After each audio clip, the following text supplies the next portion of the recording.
Good morning, everyone. Good morning. Food good? You hydrated? You fed? You reconnected with one another? Maybe some of you have gotten jobs by now. It's been a whole hour. What are you doing? No, I really want to thank you all for coming today. Alumni, students, faculty, staff, friends, guests, boyfriends, girlfriends, partners, everyone. It's wonderful to have you gather with us today on this gorgeous day. I must say on Friday I was a little nervous when it was hailing and storming, but thanks be to the sun. I just wanted to give you a quick couple of updates about how wonderful it is to be involved right now in the life of the USC Annenberg School. As most of you may have heard, we are breaking ground this summer on the new Wallace Annenberg Hall, which is going to be positioned just next to the USC bookstore on the University Park campus.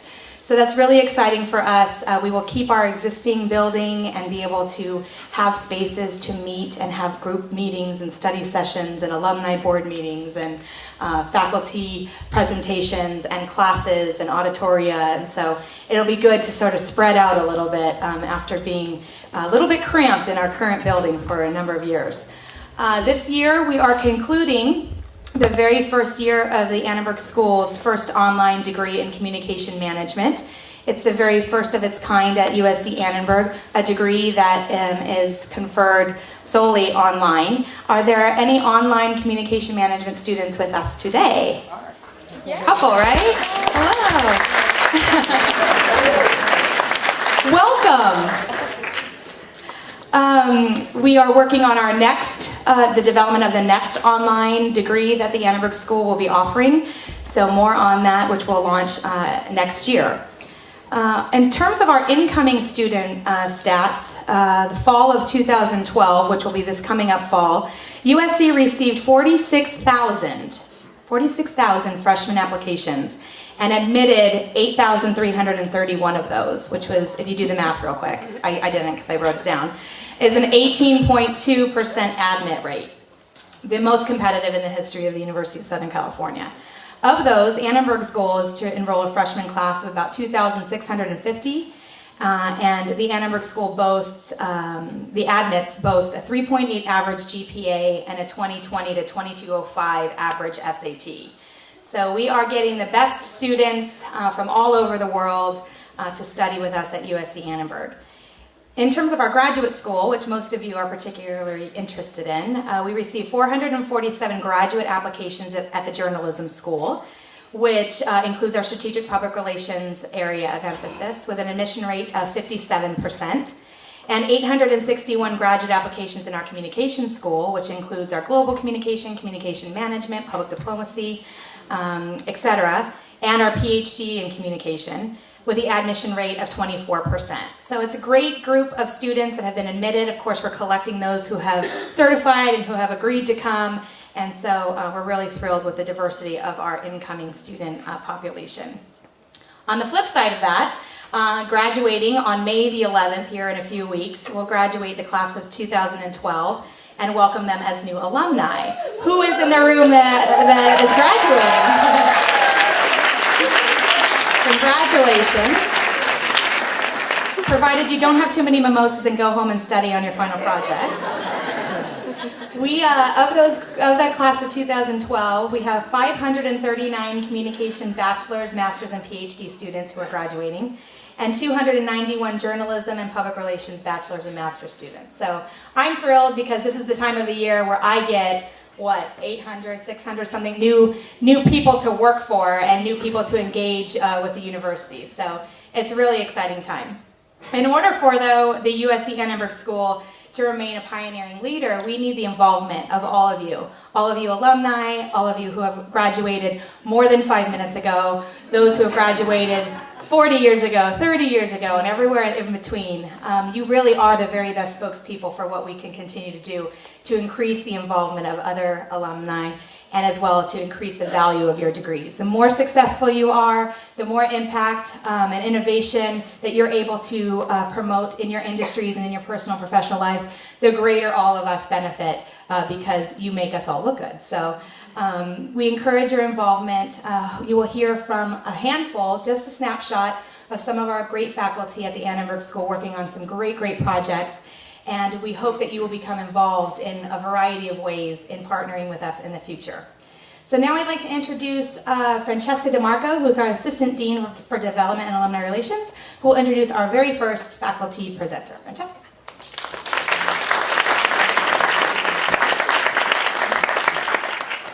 Good morning, and I want to welcome everyone and also particularly thank the faculty members for coming out on Sunday to share some of their exciting work with us. And I see Dean Wilson came in, and so we'll invite him to come and speak at the end of our TED-like conference to say hi to all of you.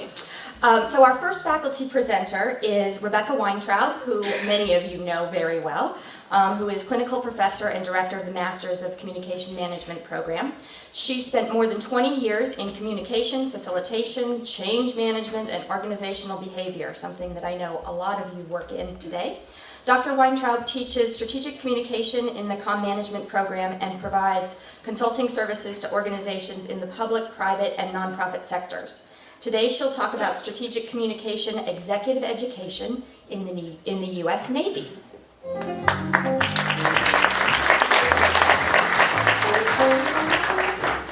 Before I start, I want everyone who is a graduate of any of the programs and who is employed to raise his or her hand. All right, raise them, keep them up. Current students, pay attention. All right, so I am going to find this. Okay, this is so not going to work. I'm going to need help. Okay, I'm in communication management. I am not in technology. All right? But what I am going to talk to you about is a really exciting project that we've been working on with the Naval Postgraduate School, up in Monterey. And the other folks from Annenberg that I work with on this project are Dr. Patty Riley, Dr. Tom Holohan, and Dr. Nicholas Cull. So we have been doing 5 years of strategic communication workshops for the U.S. Navy and a variety of their organizational components, as well as some other elements of the U.S. government. And so I'm going to talk to you about what it is that we work with them on.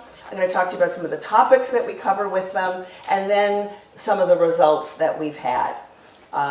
What happened was, actually I want to go back. What happened was 5-6 years ago, we got a call from the Naval Postgraduate School that they had been asked by the Navy through their continuing education program and their Center for Executive Education up at the Naval Postgraduate School to create a workshop around strategic communication. And they looked around for partners, and because they're all very, very smart, they came to Annenberg. And so this is how this began, and I'm really pleased to say that we were just awarded another 5-year contract. So we're very excited about that. Thank you. We're really excited about it because they bring us really, really big problems to work with, and we really, really enjoy doing that. So this is the model of what we teach. It's kind of the summary of everything. And this is our strategic communication puzzle model. So it's a puzzle, and you know when you do a puzzle, you always begin with a corner, right? How many corners on the puzzle? Very good. We're not going to take away your degrees. So I'm not going to go into all of this because I only have 5 minutes. Apparently, if you do something that has the word TED in it, it really translates into really, really short. So basically, we start with the strategic effect and the strategic communication effect. What makes our thinking of this, I think, a little bit different than a lot of the work that's being done around strategic communication. And I will say that we worked our way here over the last 5 years, is the green pieces in the middle represent stakeholders. And one of the things that we've discovered is, although there's a lot of work being done around stakeholder analysis, you'll find it in the business world, in the strategy world, in a variety of places, when organizations start to talk about strategic communication, the first thing they go to is, what are our key messages? And we think that is organizational-centric thinking about strategic communication, and we think it's wrong. So, because as I told one of the groups, we were up in Monterey last week, Their perceptions will trump your rightness. And so it's really all about because you live and die by your stakeholder perceptions, because those become your reality. In the pink and purpley sorts of colors is the environment, the situational analysis, the risk analysis. And eventually, once you've done all of that work, you come into, and then there's a green piece that leads into the blue, which is implementation, and that is that your implementation plan has to reflect your stakeholders' needs, because it has to reflect their realities. Then you implement, and then you measure. So these are the kinds of topics we look at. We talk about leadership, images, culture, narrative, risk mitigation. We're very data focused. We really try to make sure that they are looking at that you're not working from assumption. So we talk a lot about that. And then they spend a lot of time in facilitated group work. So what have we done? We've done we've had actually more than 1,000 participants. The 875 is just from the U.S. Navy. We've been to all the combatant commands. We like it when we get to go to Italy, mostly. We're going to Djibouti in the fall. Not quite as much fun as Italy. But it'll be different. Just longer to get there. We've had 175 teams. Each team brings a real working problem, and we facilitate them through that. Last week, I worked with the Minnesota National Guard around community or planning for post-disaster rebuilding government, and they had a much better alphabet soup than that. But we have active uniform, we've had reservists, and we've had civilian. Now, the real question is, what have we accomplished with all this? And the really great answer is, we now see a major cultural shift in the people who are coming in terms of their understanding of strategic communication. When we first started this work, okay, you are not going to believe this, but this is true. We spent 2 hours in the workshop, not because it was in the agenda, debating the definition of strategic communication. And, it's like, oh, my head hurt. Now, what we spend that time on is how do we build a robust strategic communication capability beyond public affairs, beyond the people whose jobs say communication. One of the commanders of European Command and Southern Command talks about the strategic sailor or the strategic soldier or the diplomat warrior, because a major part of the U.S. military's strategic communication is what happens when those uniformed personnel are at port or are on leave and things like that. So we're really excited to be starting our 6th year. We're going to be doing all sorts of different kinds of projects in all sorts of interesting places. And if you'd like to talk about it afterwards, I'll be around. Thank you for your time.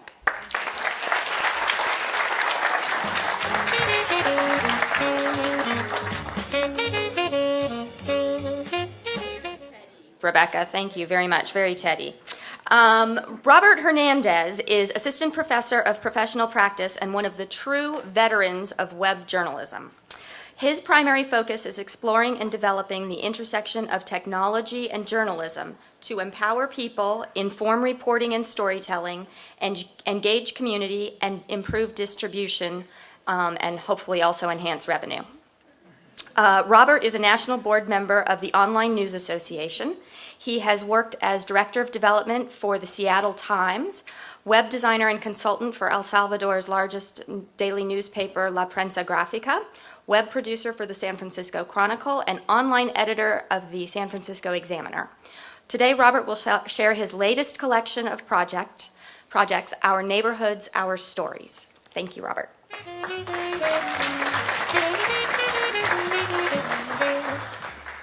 Let's see here. All right, so good morning or good morning. I got 10 minutes left. Thank you for having us and coming out. What I'm going to show you guys is a project I will admittedly, openly say that I kind of stumbled on. When I joined Annenberg about 3 years ago, the task was to do something with technology in journalism. And in that circle, talking to colleagues, talking to fellow professors, what that meant was this Twitter thing. Use Twitter. Twitter's important. How about that code? HTML, do I need to be a programmer? And in that, I started to teach my class, okay, today we're going to learn HTML, hello world, these tags, what's an attribute? How do you FTP something? I am a journalist. I am a coder, I'm a geek, but I'm a journalist first. And in teaching this class, the stuff that I was getting was tech stuff. It wasn't journalism, it wasn't storytelling. And I had been, I'm originally from Southern California, but I found myself driving to work, driving this way to campus, looking out the window going like, oh my God, what is the story about that building over there? And I got frustrated with my undergrad students, and I said, you know what, I appreciate that you interviewed your sorority sister, or you did a profile piece on 21 choices, great. But there is this incredible life around campus. And I want you to do what I do, which is hijack technology for journalism. As I taught these classes semester after semester, I came up with certain rules that I go and I teach about. And the first rule is, for me, for us, it's journalism first, technology second. And with that, we came up with all these different projects. The first one was the On Jefferson project, where that was my commute to campus, taking Jefferson, driving like this, looking at stuff. And these folks that really didn't leave campus started to go out there and explore the community, like the Cobbler King. Or there was a small park next to the library on Jefferson, really small piece. Someone wanted to do a profile piece on that. Someone wanted to look at our barbershop culture. These are folks that at the time, this is now almost 3 years old, they'd done more of, let's be frank, traditional journalism, text, storytelling, or broadcast for TV. This coding thing, this audio slideshow with photos, that was not a common thing. So this was the first iteration of that. Someone did an audio slideshow on, their beat was murals in the community. And I don't know if you've looked at a mural lately, but it's not very engaging or multimedia. It's not moving. Yet this student did a really great piece. I'm going to play a couple pieces out there where she found the artist and made a mural come to life. Let's see, can we get audio? To the story the drums tell. They say you, black men, should love those brothers and sisters for their valiant struggle for life made you what you are today. My name is Gus Harris. I've been in business here in the Jefferson Park area for 20 years, 30 years, and I came up with the idea of the mural because I wanted people to know the contribution that Afro-Americans made to America. So these are murals that I would drive by and wonder what the stories were. Someone for my class took that time, found the artist, found the folks that painted other murals, and told their stories. So now, for me, as a news consumer, as a professor, I learned something about my neighborhood. Then I moved. Then my next commute took me by MacArthur Park. And there I found another community, which was, for me, almost like a pioneer spirit. People hustling with baby strollers with no baby but tamales in there. Making a living. And again, I had my students go out there and find these stories. One person found this artist loft that she'd never done coding before, but she found this artist loft, and she wanted to make an interactive building where you can meet the tenants of this community. And you interact and learn about the community photographer. An artist here in the MacArthur Park neighborhood, the infamous MacArthur Park neighborhood. You can meet a painter, you can meet filmmakers that live in MacArthur Park, where we drive by. Probably don't stop and take a look at this community, but it's a really rich, truly diverse community. The other projects, I did one with 5 classes coming together to partner up with KPCC to tell different stories from South Central, South LA, with their hyperlocal blog called On Central. And 2 projects I want to show for my grad students, including one from Gunther, sitting in the back there, one of my former students, where we took technology that wasn't meant for storytelling and we hijacked it. And I always show Gunther's example where he did a story. This is called Dusk Till Dawn, stories of LA that happens when night falls. And one of the stories he found was a guy who cleans up the crime scene. It is very ill, but it is also very engaging and entertaining. Let me show you one of the things. Who's ever heard of a Prezi? Yay, nerds. Prezi was made to make PowerPoint presentations less boring. But we took it as a storytelling tool. And here Gunther used it. A nighttime job where a little private plane. Where you could look at different crime scenes and the crime scene character tells you each part of it. This is where... That one is, actually that was like a medical accident on one of it was either the blue line or the red line. That was a Metrolink bus, that picture there is from the one in Glendale by the Costco that... You ate before, right? You're not sick. Yes, sir. But basically, the point there is we took technology and hijacked it for storytelling. With these different projects, you see that. You see a Vuvox, you see Prezi. Right now, I'm teaching a class called Advanced Multimedia Storytelling where we're hijacking jQuery to kind of show different ways of storytelling. If you look at it, though, it's about the people, about the community that makes up our neighborhood, that makes up our great diverse city, and we're just telling their stories. Thank you.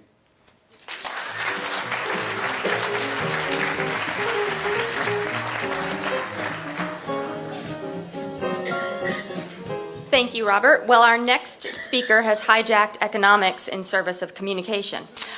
Christopher Holmes Smith is a clinical associate professor and co-director of Annenberg's Media Economics and Entrepreneurship Initiative.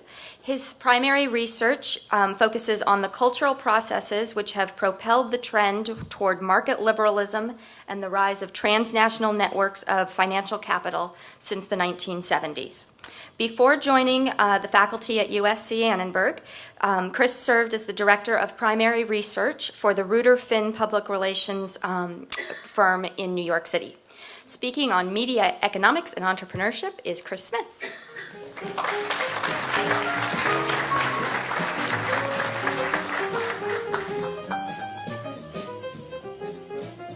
Well, welcome everyone. It's a delight to be here with you and to tell you a little bit about this exciting program, Media Economics and Entrepreneurship. I'm kind of speaking to the converted because I know that if you're at the Annenberg School or if you've been to the Annenberg School, if you've been through one of our programs, it's not a surprise to you to know that we're in the midst of very profound changes across our information landscape. This pervades the world, but it's particularly at a very exciting stage here in the U.S. So even the most passive observer of media and information industries knows that something very, very tectonic and earth-moving is happening at the moment. And I hope the earth doesn't move this morning, literally here in Southern California. But you know that there's a great wave of creative destruction sweeping across the business of journalism, news, television, pay TV, film, music, whatever the case may be. You also know that the financial crisis that continues to reverberate as we figure out how the Europeans are going to get their act together, the financial crisis and the aftermath that we've been experiencing for the last 4.5 years or so has further ratcheted up this stage of restructuring that was already going on across media and information. So at the Annenberg School, one of the things that this rupture alerted us to is that we could do more to train our students to be at the leading edge of the media evolution that's going on. So M2E, Media Economics and Entrepreneurship, or what we call M2E for short, is a very interdisciplinary program that spans PR, journalism, communication, everything that we do at Annenberg, including public diplomacy. And we really try to give students a basis to understand the key forces that are shaping these changes, the regulatory forces, the broad economic forces at the macro and micro level, and also obviously the technological trends that are reshaping these industries. So we're doing this at the level of curriculum building, giving students the opportunity to work with some of the Annenberg grads who have jobs, among others, or to work with people who can open up entrepreneurial opportunities for them, including our own faculty. Along with that, our faculty, myself and others, give students opportunities to work on very multi-pronged research projects. And we work very hard to try to build a very vibrant intellectual culture across the school by bringing in great guests and thought leaders from across industry to spend time with us at the school. So to date, and we've been really up and running for about a year and a half now, we've got a variety of courses spanning every area of the school. We've taught a wide variety of students, particularly at the undergraduate level, and we're moving into the master's level. And as we go into the fall, we're looking to really consolidate this approach that we really believe and know is a unique approach across the country to the connection between media and economics. So there are a variety of subject areas that we work with students on. A variety of different courses we have established. I think that this deck will be available on our website for anyone who wants to look at it more closely. But because this initiative spans our school, there are a lot of different areas that we cover. Students have been able, for example, in journalism, to work with the producers in Marketplace to develop rich economics and business reporting, particularly as it pertains to the political campaign. On the entrepreneurship level, students have worked developing new projects in the strategic public relations department. We've hired great faculty worldwide who've come to our school to really deepen the brain power that we have and deepen our bench in this area. Where regards speakers and events, we've had great speakers like Ken Doctor, the author of Newsonomics, come into the school. Eric Garland from Big Champagne, now Live Nation. Several weeks ago in my class, we had a great roundtable with Denny Schriegel, who's the former president and CEO of Verizon Wireless. Ken Arletta has joined us. And when these great speakers and individuals come, they don't just fly in, give a talk, and fly out. They really get down with our students and what the students are working on, and really interact with them on their specific projects in small groups, which is really obviously invaluable. As a capstone part of our program at the end of every year, we have a leading entrepreneurial figure spend 4 days with us. Our first fellow in residence was David Mccourt, who was renowned for starting the first competitive phone company and went on to do great things in the world of satellite. And it was a phenomenal event, and we're going to have more like that. Recently, we met with former Chief of Staff at the FCC, Eddie Lazarus. He came at the invitation of one of our colleagues, Jonathan Aronson, who runs the ARNIC group, the Annenberg Research Initiative in International Communication. And Eddie Lazarus spoke with a group of M2E students at Jonathan's invitation. And Jonathan asked him, what advice would you give our students about their future? And Eddie said, well, you could always go back to school and get a Ph.D. In engineering. But in the main, I think it's critical to study the economic aspects of the media industry. You can't study this softly by simply saying, wow, what the media does is cool. That won't get you anywhere. But if you understand how the levers of the marketplace function from an economic standpoint, then the range of opportunities that exist for students is enormous. And we agree wholeheartedly with that, and that's really the conceit behind our initiative. So just in closing, I wanted to play for you a quick clip that sort of summarizes what we're getting at.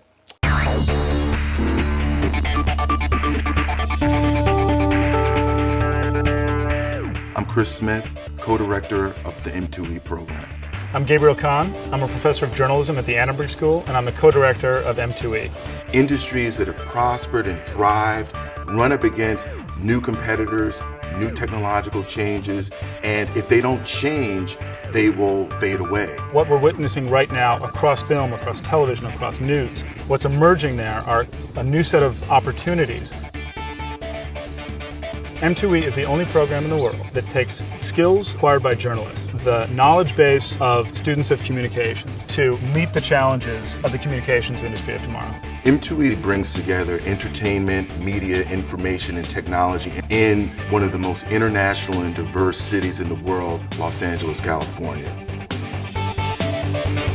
I started off as a business major at USC. I decided that that wasn't really something that was a fit. But when I stepped into the communication major, I felt a click and a connection. I felt like that's where I wanted to spend the rest of my life. Economics is one of the most powerful ways we can communicate. In terms of the economy, it's hard for a lot of people to grasp when they don't have like a firm discipline in economics. It needs to be communicated to them in a way that is applicable to them, a way they can understand, a way they can work with themselves. The current economic climate is incredibly challenging. You've got a profound breakdown of communication between our government, our banking sector, and everyday people. I think the Entrepreneurship program, it's giving journalism students that business edge. And I think after the financial crisis, we've seen that it's really important to be aware of those things. I feel that communication is that explanation of how to get people to understand what the economy is and how it functions. M2E is all about giving students the economic literacy required to be really financially astute. I think one of the things that's really important as a CEO was just how much of a comprehensive knowledge of economics I would need. And as far as like number base goes, as payroll goes, of taxes, to comprehensively understand all that so that you can go out and make really smart decisions based on it.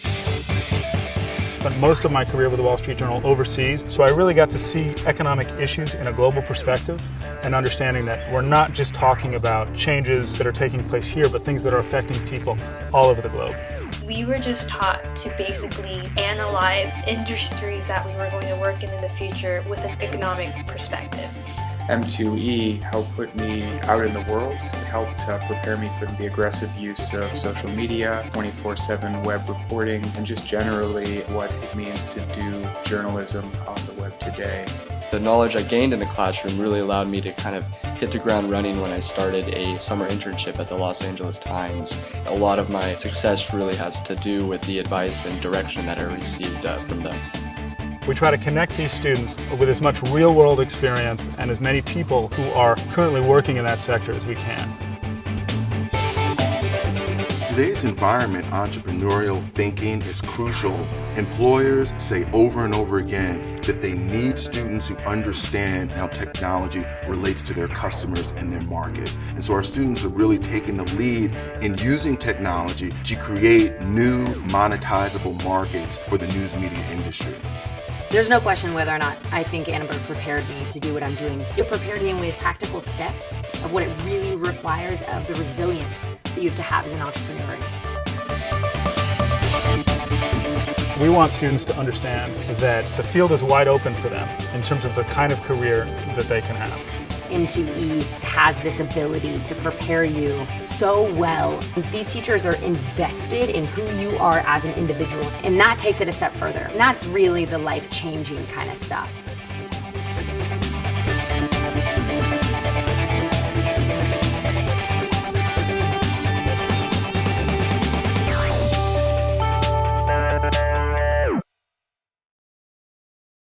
Okay, so in closing,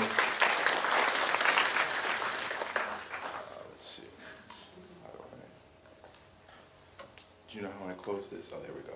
Sorry. I'm in the Rebecca School of Technology Agnostics. So, just in closing, let me just let you know how you can continue to stay abreast of what we're doing. Very quickly, the next steps that we're pursuing are developing endowed student scholarships, research fellowships, so that our students can come and participate in these exciting programs without having to worry about what kind of socioeconomic background they're coming from or what have you.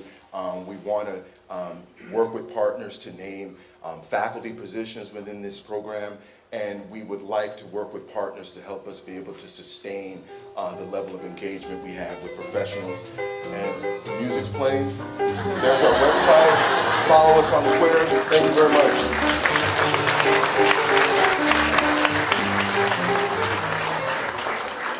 Thanks, Chris. Boy, I'm glad I don't have a time limit.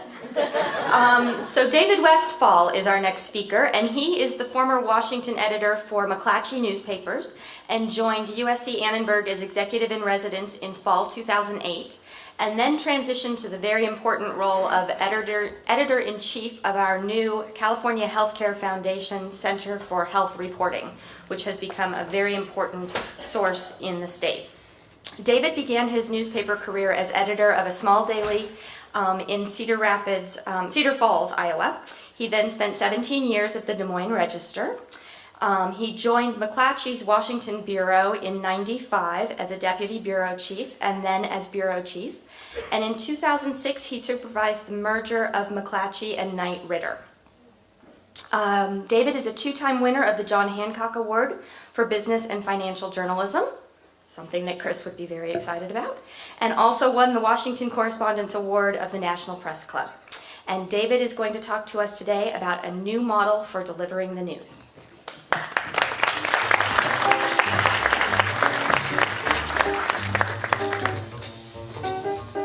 There we go. One of the things you're hearing about today is that, as Chris was talking about the tectonic shifts going on in media, news and information in general, is that Annenberg is responding robustly to these shifts, and that's certainly true of the organization that I head now, the Center for Health Reporting, which really is a result of two big, powerful forces. One is the growing importance in our society and individually of health, from the standpoint of access to care, quality of care, and certainly cost, perhaps most importantly cost, both at the consumer angle and for the country as a whole, but also, of course, for the fast diminishing ability of the news industry to provide the kind of news and information that our country needs. So let's start first with the news industry. You've seen various versions of this slide many times, and I've looked for ways in which this may be exaggerating the loss of the advertising in newspapers in the country since 1950, but it doesn't. That's what's happened. That's the growth and then rapid decline in newspaper advertising. So what we're seeing is, of course, a diminishment of the news resources of newspapers in particular to provide the kind of information that they used to provide. So one answer to this is one answer to this problem has been the rise of non-profit news organizations. A couple of years ago, a study pegged the number nationally of these fast-growing nonprofits at about 75. That number has far surpassed that, and it's showing up in many different areas. One is community news sites, web-only news sites, things like the Voice of San Diego, which has $1 million a year budget to provide news and information. Another is investigative reporting, and you're seeing that in organizations like ProPublica. How many people know about ProPublica, for example? National investigative news organization, already a Pulitzer Prize winner. In California, there's California Watch, there's Fair Warning, and then there's the segment of health, which also is very fast growing. Nationally, Kaiser Health News, you probably heard Kaiser show up listening to an NPR story or reading the New York Times as a contributor, but also the rise of state-based health nonprofits. Places like Georgia, Florida, Kansas, Colorado all have state-based health nonprofits. And Annenberg has led the way in this category.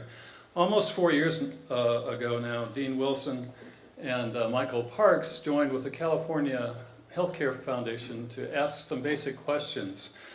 What would happen if Annenberg, in conjunction with the foundation, created a robust news organization doing in-depth reporting about health, and then would would such an organization be able to partner with existing news organizations, daily newspapers, broadcasts, and so on, to get that word, their work out? And finally, would these outlets take their long historic viewpoint that they would work only with their own staffs and not accept the contributions of others? Well, over the last 4 years, there were resounding answers to these questions. But of course, Michael and Ernie didn't know those answers back in 2009 when they established the Center for Health Reporting along with the California Healthcare Foundation. Since then, the center has produced 50 projects and has done so with news organizations such as the Los Angeles Times, San Francisco Chronicle, Sacramento Bee, NPR, Politico, USA Today. What we're seeing here is the development of a new model for news in which a university can take the role in providing critical news and information through partnerships with existing media. Our center launched in 2009, and I think one of the important hallmarks of our center is that while we're funded by the California Healthcare Foundation, we are completely editorially independent of the foundation, and in fact, our editorial allegiance comes with Annenberg. Our center has 7 veteran journalists. We've done everything from report about the alarming incidents of hospital-acquired infections that kill 12,000 people in California a year alone, to the exodus of primary care doctors, to the scourge of diabetes in the Central Valley. Recently, we did a project about the precarious nature of hospitals near the San Andreas Fault, and the fact that many of them are not following state mandated edicts to fix up their hospitals to withstand an earthquake. Just 2 weeks ago, we did a project with the San Diego Union Tribune focusing on what's called frequent flyers, frequent users of emergency rooms and emergency services, which are extremely costly to taxpayers. And I'll just close with this project. This was about a month ago with the Sacramento Bee. And by the way, this kind of presentation, Sunday front page, inside page, one more inside page, is fairly typical of the kind of display we get in our newspapers. Well, what this reporting showed is that Sacramento County children enrolled in Medicaid were getting extremely substandard dental care. They were among the lowest in the state, and for many years the lowest in the state at getting dental care through Medi-Cal or Medicaid. And what happened the very next day after this publication is that the president of the state senate called for an investigation. He subsequently has introduced legislation to change the options for these kids. And the managed care companies have been put on notice that their contracts will be rejected or will be terminated if they don't respond to these kids. So one of the things that we're seeing in our center is that not only are we filling the gap that's created by dwindling newspapers, but we're having impact in the public square. Thank you.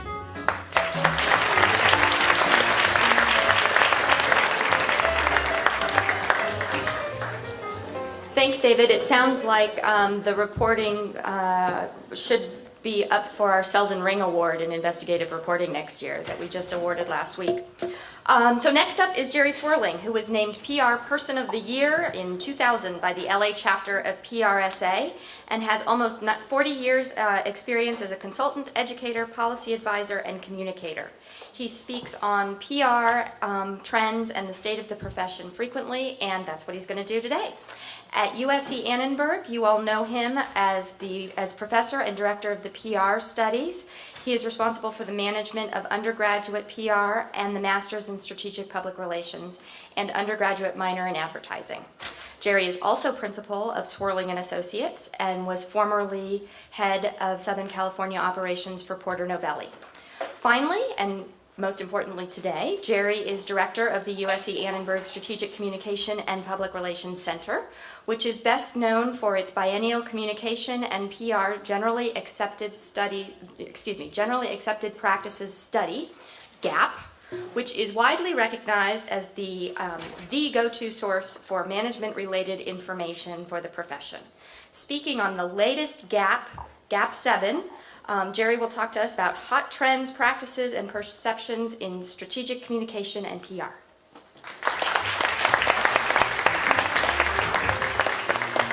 Thank you. Let's hear from the PR people out there, please. All right. Nicely done. We train them to be a raucous group. And indeed they are. Please fasten your seatbelts because I'm about to give you the rocket-propelled version of GAP VII. I'm told I have 5 minutes to do a presentation that normally takes about an hour and a half. So I cut the slides from 120 to 110. All right, yeah, all right. 4 minutes and 30.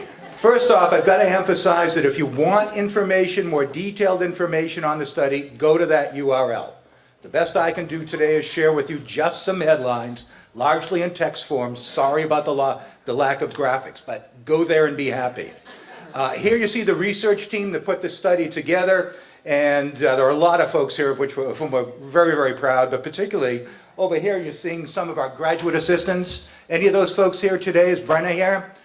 All right, there's Brenna Tierney back there. Is Niku here? Any of the other graduate assistants on GAP? We could not have done this study without the help of our very talented graduate students. They play a really important role for us. Also, by the way, I want to recognize another member of our faculty. Where's Jennifer Floto? And the reason I'm doing this, Jen, please stand.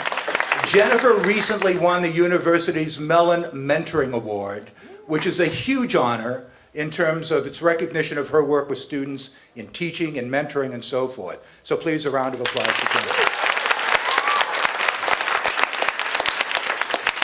Now, going through the data, just a little bit about the study first. It's the cornerstone project of our Strategic Communications Center. It started in 2002, really in a conversation with Steve Harris, who was then general manager, worldwide general manager of General Motors Communications, an alumnus of this school.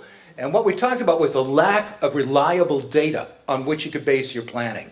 And it occurred to us, well, heck, we could solve that problem. Let's create a study that looks at trends and practices in the field. Let's provide actionable data, let's inform the academy, let's track perceptions and trends, and let's keep our curricula fresh and relevant. That's another major way we use the GAP data, by the way. We're moving from generally accepted now to best practices, which is a big transition. We had 620 decision makers participating in GAP VII. That's a record. It is now the largest, most comprehensive study of the PR communication field. Those aren't our words. Those are the words of people we paid to say it. One of the important things about this, a real breakthrough in GAP VII, is that it's the first time all four of these trade groups got together in support of any single research effort. This had never happened before. PRSA, IPR, Arthur W. Page, and IABC. That's one of the reasons why we had 620 respondents. Just to give you a quick look at who they were, you can see it. This shows you, this pie chart shows you where they're from. The decision makers who responded, let's see, 42% U.S. local regional, 21% U.S. national, 10% multinational, 27% global. So it's really become a global study. Looking first at the category of budgets. Budgets were up in 2011 versus 2009, flat in 2012. Most important finding on this slide, there are two of them. Percentage of budget allocated to evaluation has gone from 4 to 9.5%. That is huge, because we all know that evaluation is a key part of what we do. There seems to be much more of a commitment to it now. Another major finding here, we created a thing called the PRGR ratio to advise companies on what percentages of their gross revenue should be dedicated to communication. That too is up. So we're seeing some healthy changes in the financial aspects of the business. In terms of specific budgetary responsibilities, the field is expanding. as it says at the bottom. Why? We're seeing growth in multimedia content production. We're seeing growth in customer relations. Increasingly, it's the PR communications department that's getting involved in and responsible for customer relations, driven by social media, of course. And search engine optimization, 30% have it, up from 18% in the last GAP study 2 years ago. In terms of corporate character, meaning the values, the mission of the organization, that is a responsibility that's shared by PR Comm, the C-suite, chairman, chief executive officer, and so forth, and HR. A question that comes up specifically with regard to social media is, who has control? How many of you have heard that question? Who has control of social media? The answer is, the data show that in the majority of cases, the PR communications department has responsibility, budgetary responsibility, and strategic responsibility, significantly more often than marketing. But a key point here is that it's not so much about control, it's about what you do with it, and it's about the kind of influence that you use to kind of infuse social media throughout the organization. So we shouldn't just think of this as being, I control it, I control it, I control it. Thank you. You agree? Victory. She's saying victory, so she agrees. Good. Thank you very much, Amy Jo. A few more findings, insights about social media tools. 1 to 7. Tell us about the extent to which you use each of these tools. You can see the numbers. Surprisingly, maybe not so much, 4.7 social networking sites. That's still a long way from 7. So what it tells you is we're still going through a growth period in terms of the use of specific social networking tools. And you can see how the rest of them fall. What's on the rise? Look at these numbers, 2009 versus 2011. I've been in this business now for 40 plus years. I haven't seen anything take hold this quickly, any kind of tool, any kind of technology in that entire time. What's on the decline? Everybody remember Second Life? Yeah? Everybody was talking about virtual worlds and all of that? Not so much.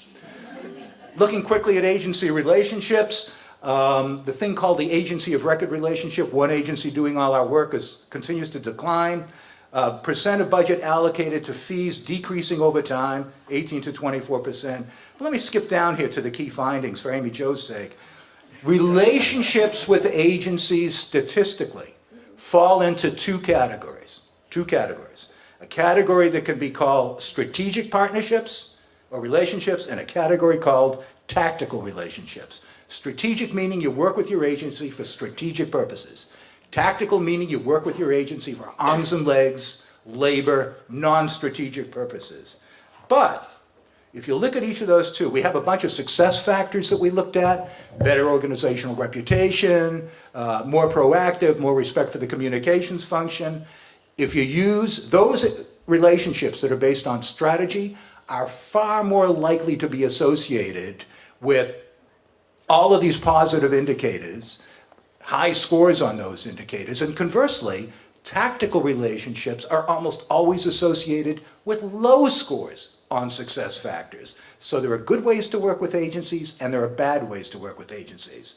On organizational integration, we found that higher levels of integration and coordination among the communications function, in other words, advertising, public relations, internal communications, all of that, the higher the degree of integration among those, and the higher levels of integration coordination between comm and non-comm functions, law, finance, operations, what have you, both of those are associated with multiple success factors: positive reputation, organizational success, and so forth. So the more integrated you are, the more collaborative you are in nature, the more likely it is that the organization can be described as being successful. Measurement and evaluation, suffice it to say, the days of measuring outcomes should be over or will be over soon, and the days of measuring actual outcomes versus outputs, that's the day that's coming. Measure outcomes, not outputs. Excellence and best practices: 1, integration. Champion intra-functional and interfunctional integration and coordination. 2, in measurement and evaluation, invest at least the average percent, 8% is what we're talking about of the budget on evaluation, and invest in metrics other than and or in addition to media outputs. Get away from circulation, get away from impressions, get away from advertising equivalencies. Culture and character, beginning with the communication function, champion the adoption of a culture character that is proactive, long-term strategic, flexible, ethical, and people first. Why? Because those factors all are associated with success factors, those that I described a minute ago. A few more, almost done, Amy Jo. Agents of relationships, optimize strategic value of the relationship, not just the tactical value. Reporting line, which I didn't have time to cover, assure that PRCom has the most effective reporting line given the nature and structure of the entire organization. In most cases, that will be a direct reporting line to the C-suite. But no matter where you are in the organization, and whether you have multiple reporting lines or just one, be part of the dominant coalition of the organization. And we're considering looking at all of this. Bottom line, final slide, next to final slide. We're going through a period, there might be more after that, I'm not sure. We're going through a period of profound transition right now, as we talk this Sunday morning. We're moving from an old school to a new school, and it's really significant. The old school is marked by characteristics like a short-term reactive point of view, a lack of integration, a belief that the PR focus should be on just media relations, measures media outputs rather than outcomes, does not believe that social media are pervasive, and they're worried about control.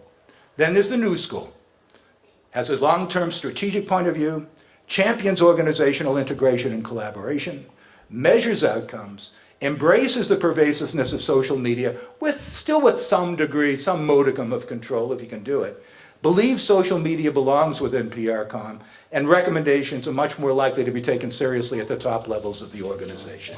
Et c'est fini.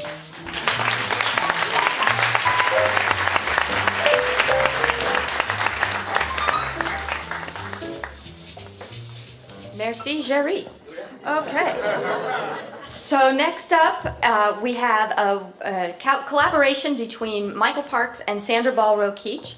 You'll all know Michael as journalist and educator whose assignments took him around the globe and whose reporting from apartheid South Africa earned him the 1987 Pulitzer Prize.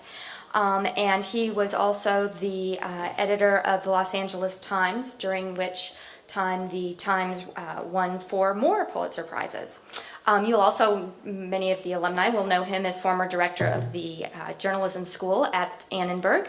And Michael's partner in work these days is Sandra Ball-Rokeach, who is also the former associate dean of research for the school, and is professor and director of communication technology and community program. Sandra has written 6 books and is the former editor of the journal Communication Research. She's past chair of Mass Communication Division of the ICA. This project is one of the potentially most impactful you'll ever hear about. It's based on Michael's practical application of Sandra's social science research. And so I think I'm going to just press play. I thought I would get away with not having to touch this thing, but I guess I do have to touch it. And this is Michael and Sandra's project, The Lab on the Social Frontier and the Alhambra Source. In the next 5 minutes, we are going to tell you the story of the Alhambra Source, a collaborative project launched by the Metamorphosis Group of Communication Researchers and the Journalism Department at USC Annenberg. The Alhambra Project exemplifies the action-oriented approach we are advancing at Annenberg. Under the umbrella initiative Laboratory on the Social Frontier, or LOSF, we are bringing together projects that work with the vibrant communities of Los Angeles to foster civic engagement. These projects involve participatory research and its translation to practice and actionable outcomes. LOSF also provides USC students with rich opportunities to engage with local communities. Our team is led by USC Annenberg professors Sandra Ball-Rokeach and Michael Parks. This project was also made possible through the efforts of many community members and organizations in the city of Alhambra. The Alhambra Source is a community-driven, participatory local news website. The development of the source was informed by theory and years of grounded community research. This is one of the features which makes our project different from other local news websites. Let us tell you a little bit more about Alhambra. It is located in the San Gabriel Valley, LA County. Its population is very diverse. Out of 83,000 residents, 53% are Asian, 34% Latino, and 10% are Anglo. Why did we select Alhambra for our project? We think Alhambra is an example of one type of city increasingly common in the US, and indeed worldwide, today. Alhambra has a diverse population which includes many first-generation immigrants. The city receives very little coverage in the metropolitan and regional media. Research comparing LA neighborhoods has also identified it as an area with very low levels of civic engagement. One example of this? In 2010, city council and school board elections were canceled as nobody wanted to run against the incumbents. The framework guiding our research in Alhambra is called communication infrastructure theory. In the core of our understanding of local communication infrastructure is the neighborhood storytelling network. What we call neighborhood storytelling is the daily flow of conversations, of exchanging stories between residents, media, and local organizations. Storytelling helps residents collectively imagine their community. It's what turns people who live in an area into engaged community members. In addition to the core storytelling network, a community depends on its communication action context. That context includes local resources, which may promote or hinder conversation between residents, geo-ethnic media, and local organizations. For example, if neighborhood streets are unsafe, the residents will not walk around as much, thus losing an opportunity to interact with their neighbors. Our research has shown that a strong storytelling network is associated with high levels of civic engagement. We see civic engagement as composed of three important elements: neighborhood belonging, collective efficacy, and civic participation.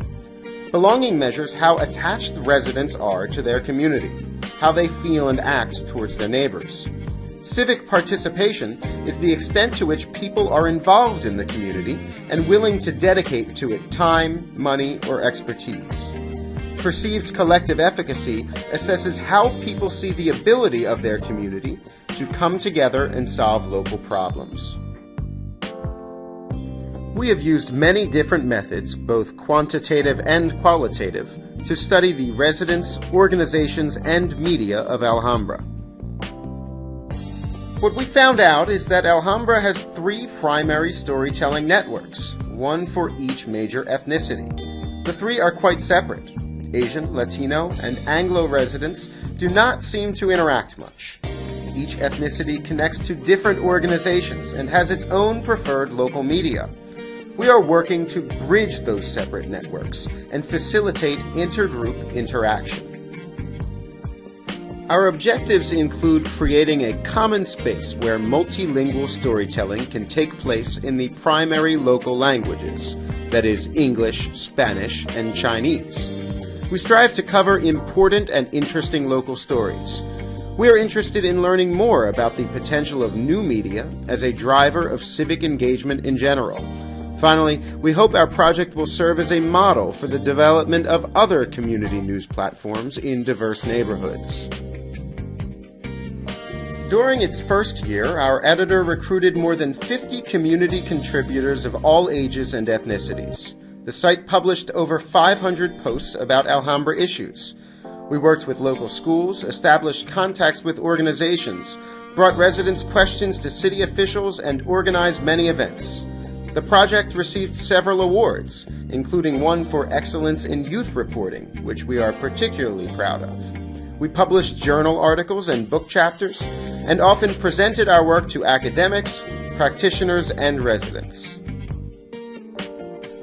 We find the evaluation component of the Alhambra project to be particularly important. We want to know whether our work has an impact on the neighborhood, how we can increase levels of civic engagement, enhance intergroup dialogue, and help residents collectively imagine their community. To do all of that, We use a wide range of instruments for evaluation. In 2010, we conducted the first wave of a trilingual survey with local residents. The survey measured traditional and new media use, interpersonal and intergroup interaction, connections to local organizations, and levels of civic engagement. We conducted focus groups with residents and business owners, as well as interviews with local organizations, media producers, and city officials. We are monitoring media content and tracking the shifts in public discussion around local topics. Web analytics tell us more about the way people use our site, as well as our Twitter and Facebook pages. Last but not least, we receive constant feedback from residents, contributors, and city officials. Thank you for watching our presentation. Please visit our website at alhambrasource.org. The Alhambra Project is based on grounded community research with actionable outcomes. To find out more about Metamorphosis academic works and other LOSF projects, go to www.metamorph.org. You can also visit our site for practitioners, metaconnects.org, to see examples of research in action.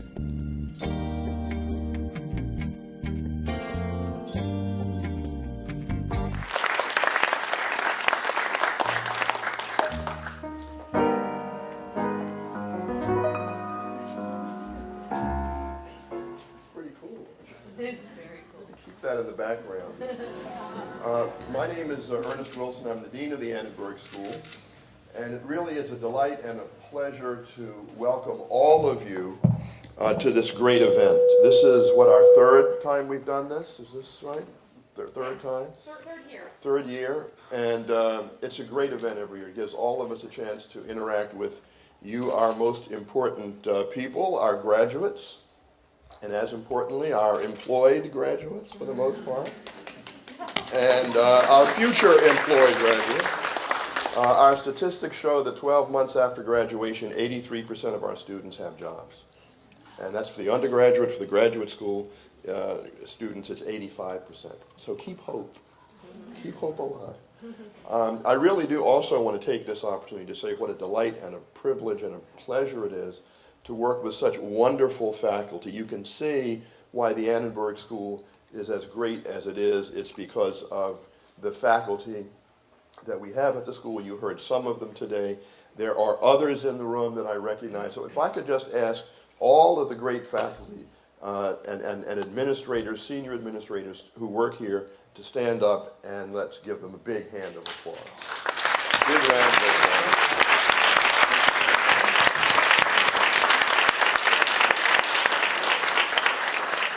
I especially want to thank Amy Jo, who has been working on this thing night and day to make sure it happens. So a special round of applause to Amy Jo. Thank you. I think, Jerry, was it you who said it's old school, new school? Well, we're going old school, new school too, because with any luck at all, in about 2 years we will have a new school, literally. At Annenberg, we're building a new building. And it will double the space that we have. It will be a high-tech, cutting-edge building. And we invite all of you to come back and participate in the events that we're going to be having at that school. Just one final point, that what you've seen today, I think, is something that we're going to do more of in the future. You see the journalism folks working with the communication folks, the public relations folks working with the journalism folks. We're going to be mixing it up a lot more as we move forward.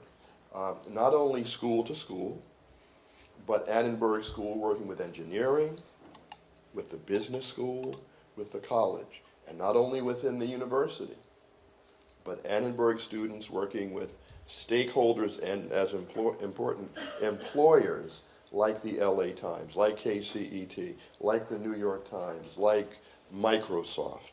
And we have a very robust program now, especially through something called the Annenberg Innovation Laboratory, where we have corporate partnerships with some of the top firms, not only in the United States, but also Petrobras in Brazil, France Telecom. We're working with Chinese companies, and so you'll see more and more of that. And as we do this, as we reach out beyond our silos and beyond our borders, I really, really, all of us at the school want to rely and work much more closely with you, the alumni. You are our great asset. When we talk about the Trojan family, when we talk about the Annenberg family, we're really talking about you. You have been, who have been with us and gone out into the world and making the absolutely wonderful contributions that each and every one of you have been making. So I want to thank you very much for coming to this event. I look forward to seeing you at the 44th event down the line a little bit. And let me ask Amy Jo to come up and close us. And be generous also when you move into these senior positions. You know what I'm talking about.